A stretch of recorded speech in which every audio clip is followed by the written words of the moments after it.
स्वागत है हमारे चैनल कुमार देव एजुकेशनल पर। आज की कहानी है नागफनी में फूल। प्रेमशीला शुक्ल। दूसरे सभी बच्चों की तरह बचपन में मुझे भी कहानियां सुनने का बड़ा शौक था। परी और राजा की कहानियों को सुनने के साथ साथ विभिन्न जमाने की बातों को जानने की विशेष रुचि मुझ में थी।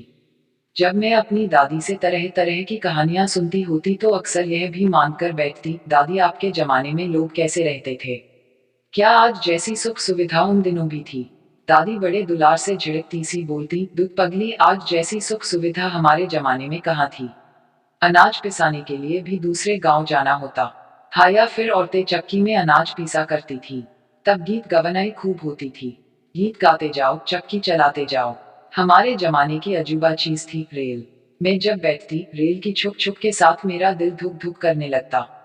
जान में जान तब आती जब रेल से उतर जाती।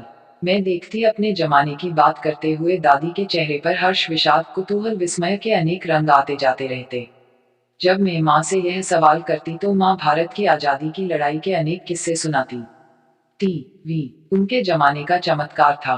विज्ञान की उपलब्धियां माँ की नजर में अद्भुत थी, लेकिन जब भी माँ नागासाकी और हिरोशिमा की चर्चा करती, उनका चेहरा बुझ जाता।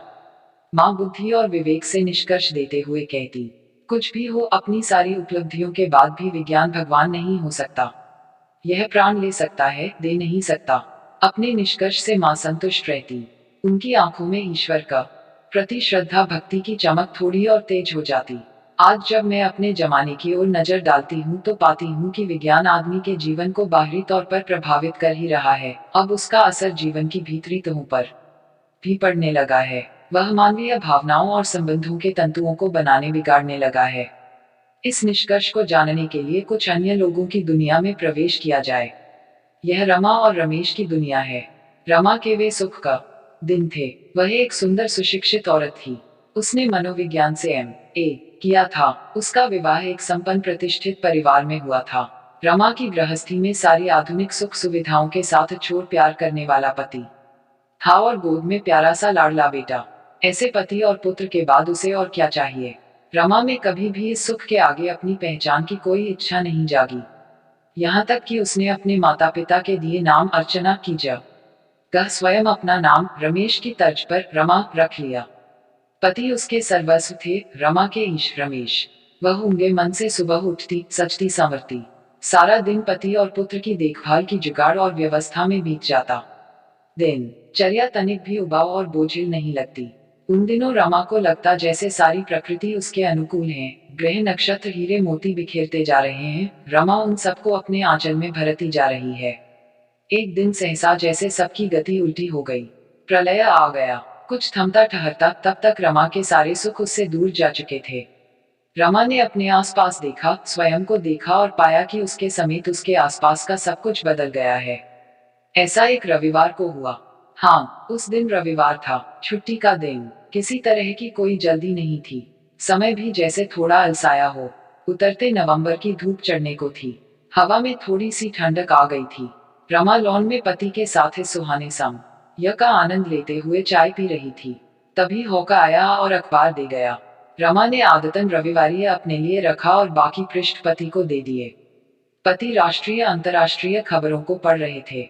रमा फिल्म, साहित्य और संस्कृति के पृष्ठों को पलटते हुए विज्ञापन तक पहुंची। एक विज्ञापन ही प्रलय का कारण बन गया।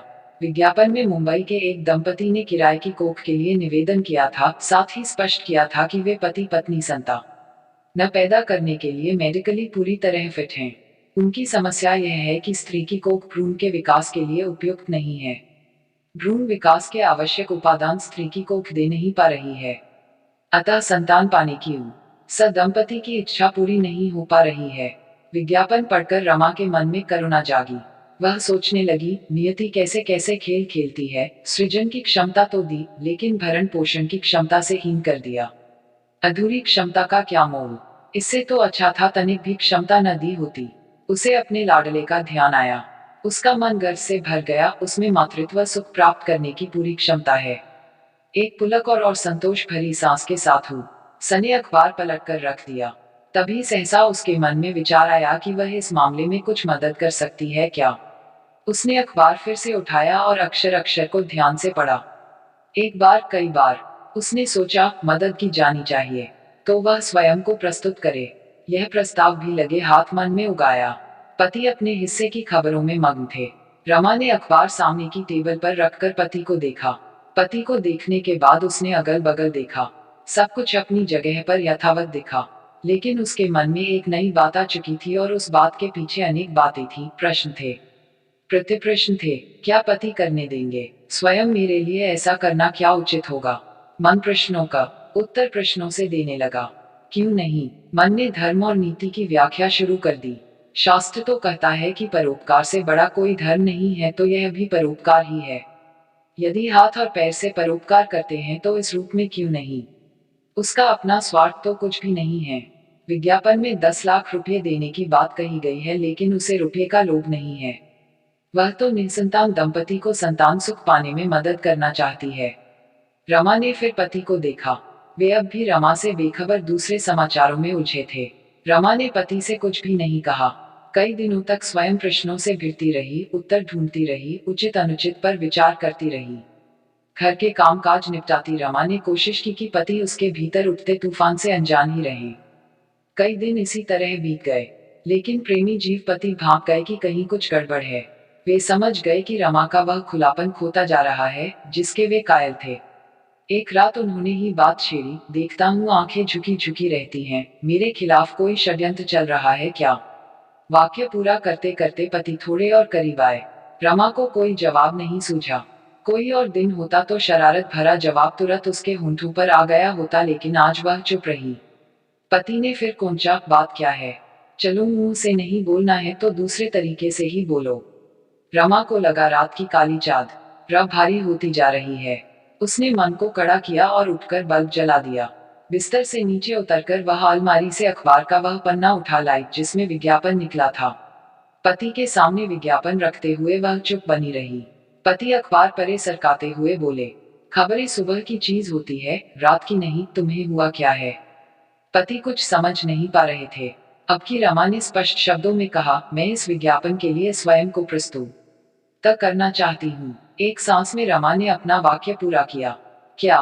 कहते हुए पति उठ बैठे। होश में तो हो, अपनी बात का मतलब समझती हो। पराये पुरुष का वीर्य धारण करोगी। रुपये चाहिए तुम्हें? कितना? मैं दूंगा, जितना चाहोगी उतना। तुमने ऐसा सोचा कैसे? मैं क्या नाकाबिल हूँ? क्या चाहिए तुम्हें? एक बेटा है तुम्हारा, तुम संतानहीन नहीं हो।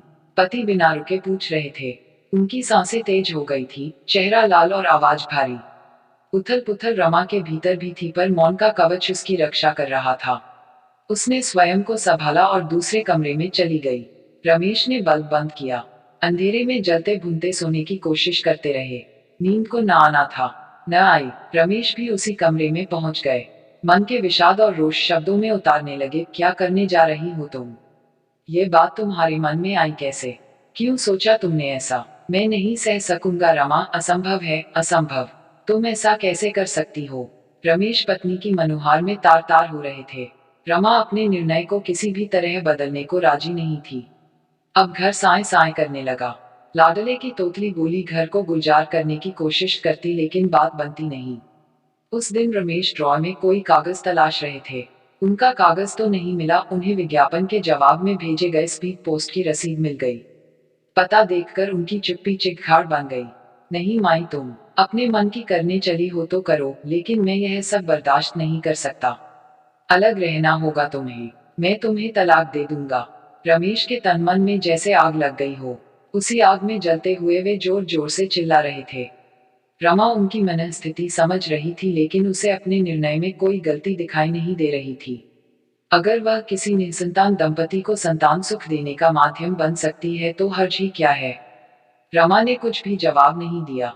वह जान रही थी, पति के लिए यह परपुरुष से संबंध बनाना है। उसके लिए यह विज्ञान की एक उपलब्धि में शामिल होना है, किसी दूसरे के काम आना है। भीतरी बाहरी अंगों का झमेला वह पालना नहीं चाह रही थी। उसने सोचा, आज ही जाने की तारीख भी बता दूं तो झंझट खत्म हो। चीखते चिल्लाते रमेश दाढ़ी बनाने बैठे। गालों पर क्रीम लगाई और रेजर उठाया ही था कि कमरे से आवाज आई, परसों रात मुझे मुंबई जाना है। रमेश का रेजर गहरा चल गया। ठुड्डी से लाल लाल बूंदे लकीर बनकर निकल गईं। रमेश को लगा अभी तुरंत अभी रमा कमरे से निकलेगी, देखकर घबरा जाएगी और देखभाल में जुट जाएगी। हुआ भी ऐसा ही। रमा जब ने किस कारण से कमरे से निकल आई थी। रमेश की ठुड्डी से टपकती खून की बूंदों ने उसे परेशान कर दिया था। वह डिटॉल से भीगी रुई से उसका चेहरा पोंछती जा रही थी और रुआंसे स्वर में बोलती जा रही थी, बिल्कुल बच्चे हो, अपना ख्याल नहीं रख सकते। रमा के स्पर्श से रमेश का दर्द गायब हो गया, साथ ही अपनी बात कहने का उसे सही मौका मिल गया था। आंसू भरी आंखों से उसने याचना की, नहीं रख सकता। कभी रखा भी नहीं, तुमने ही रखा है।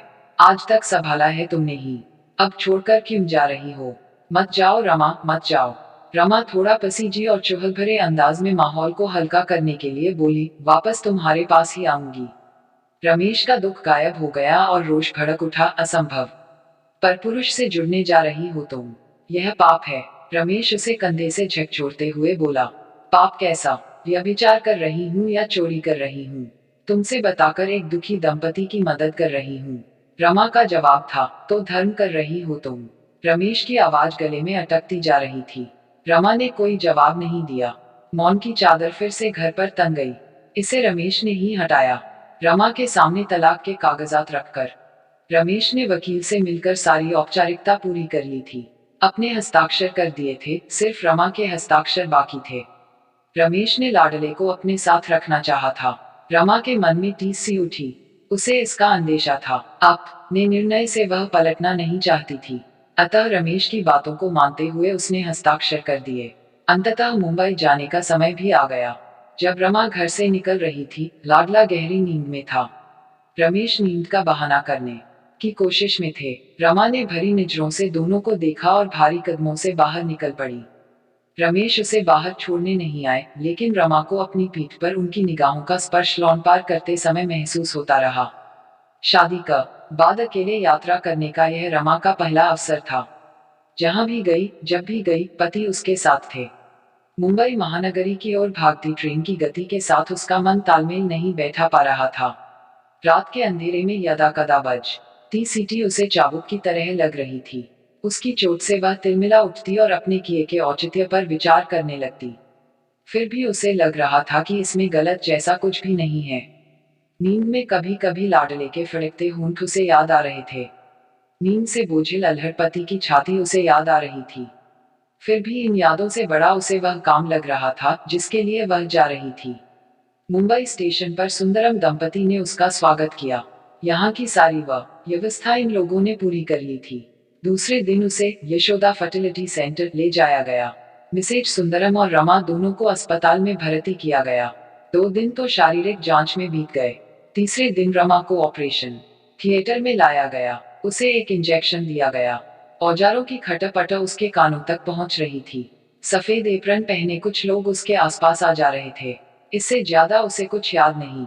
जब उसे होश आया, उसे बताया गया कि मिसेज सुंदरम की कोख से साबुत भ्रूण उसकी कोख में रोपित हो चुका है। उसे अपार संतोष हुआ। आंखें बंद करके वह चुपचाप पड़ी रही। सप्ताह भर बाद उसे अस्पताल से छुट्टी दे दी गई, लेकिन पूरे 9 महीने डॉक्टर की निगरानी में रहना था। वह भीतर कुछ भी खास महसूस नहीं कर रही थी। उसके पेट के निचले हिस्से में एक चीरा लगा था। कुछ दवाइयां दी गई थी, जिनका उसे सतर्कता के साथ सेवन करना था। शुरू के कुछ महीने सामान्य ढंग से बीत गए। एक दोपहरी वह लेटे लेटे खिड़की से बाहर देख रही थी। हवा पत्तियों से खेल रही थी। रमा को इस खेल में बड़ा रस मिल रहा था। प्रकृति का यह रूप पहले की किसी स्मृति को कुरेद रहा था, पर कौन सी स्मृति रमा समझ नहीं पाई। इसी वक्त रमा को अपने पेट में हरकत महसूस हुई। उसने अपने पेट पर हाथ रखा। फिर से कुछ उठा और शांत हो गया। रमा की पूरी देह कांप उठी। जी सन सन करने लगा। कौन है वह जो पेट में कुलबुला रहा है? स्मृति कौंध गई। ऐसे ही एक दोपहर को लाडला ने भी हरकत की थी। पति साथ थे। लाडला की हरकत से रमा पहले तो कुछ समझ नहीं पाई, और जब समझी, पति पत्नी प्रतीक्षा करते रहे, पर लाडला गर्भ में गुदुम हुआ। पुनः कुलबुलाया भी नहीं। थककर पति पत्नी अपने में मगन हो गए।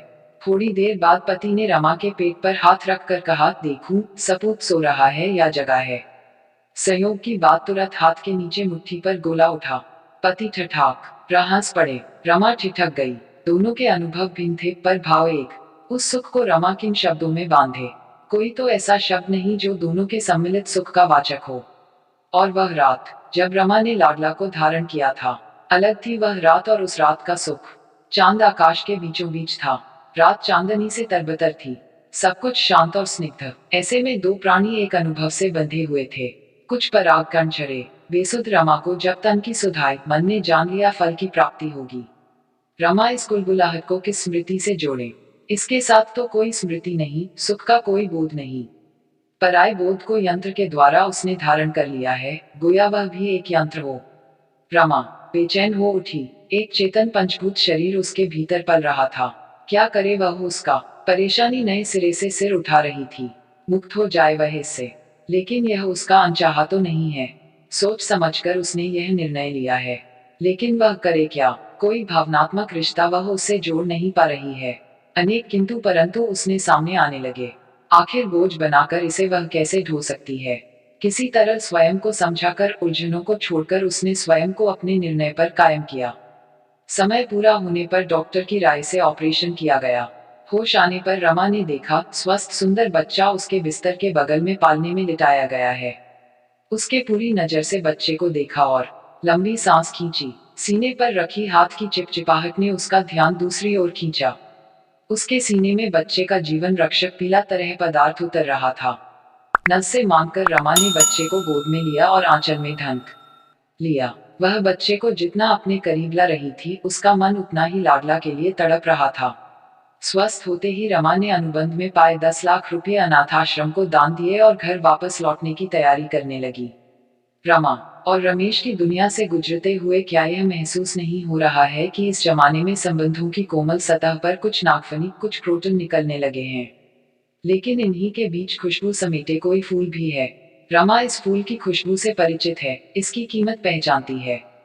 उसे विश्वास है कि वह पति को मना लेगी। Thanks for watching. Like, share and subscribe.